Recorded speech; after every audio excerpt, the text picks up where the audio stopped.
Yeah, I think it definitely felt better, but obviously we're not satisfied. A lot of us are winners. All of us are winners. We want to win.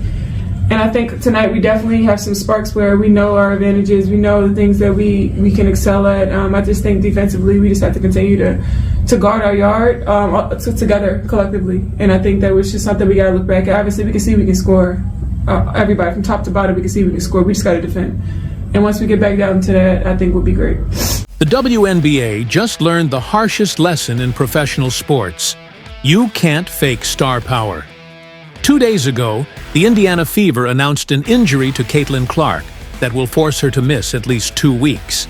And the league's entire ecosystem collapsed faster than Angel Reese's layup. Ticket prices for the Fever Sky game at the United Center. They dropped 71% in a single day. Fans are demanding refunds, canceling travel plans, and selling tickets at massive losses. The league moved games to bigger arenas, banking on Clark drawing power. And now they're scrambling as empty seats stare back at them. Meanwhile, where's the Angel Reese effect everyone keeps talking about? Spoiler alert. It doesn't exist. You know what happened? The moment news broke about Clark injury, fans started panic, selling their tickets faster than Angel Reese throws bricks.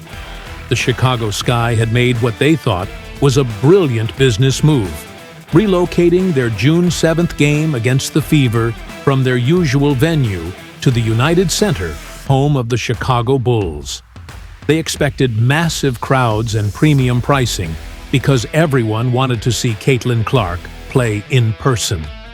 Within hours of the injury announcement, those dreams crashed harder than a wide-open Angel Reese layup. Ticket prices for that United Center game plummeted from $86 for entry-level seats down to just $25. That's a 71% drop in a single day. The Sky went from counting money to counting empty seats before the game even happened. Real fans were making tough decisions that revealed the truth about Clark's impact. An avid fan canceled his flights and hotel reservations for the upcoming Connecticut Sun game in Indianapolis, stating, "We are Caitlin fans before Fever fans. She's the biggest draw. That's who the girls want to see." The Washington Mystics faced the exact same nightmare scenario. They had moved their Fever match up to the larger CFG Bank Arena in Baltimore, betting big on Clark's drawing power to fill those extra seats.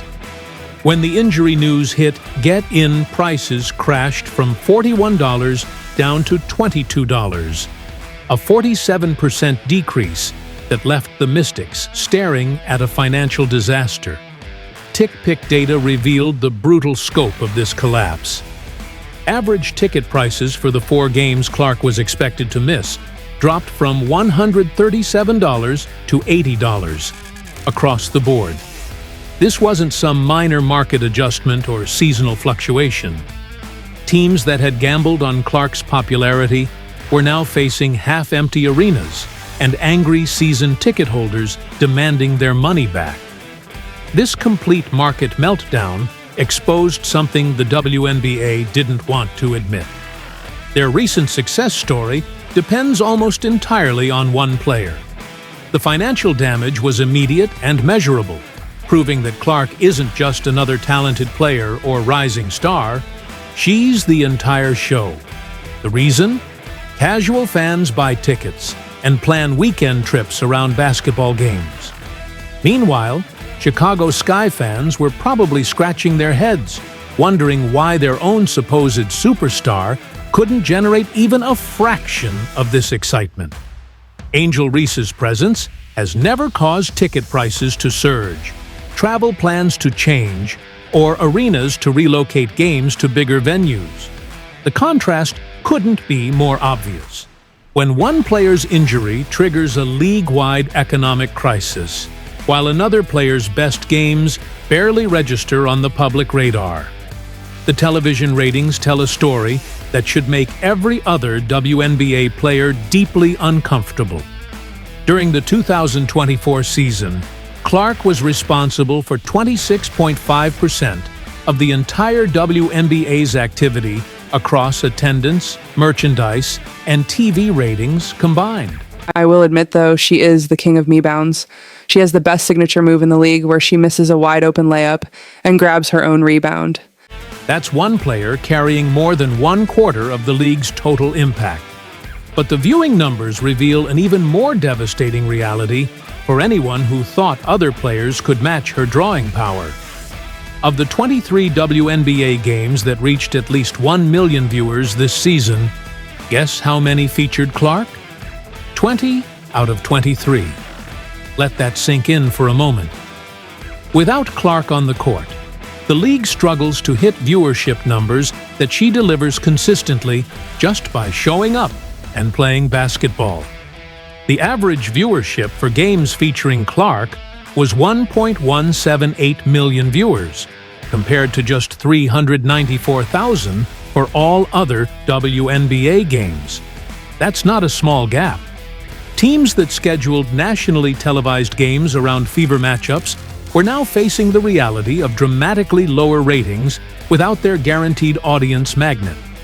ESPN and other networks had built their entire WNBA programming strategy around Clark's ability to deliver viewers.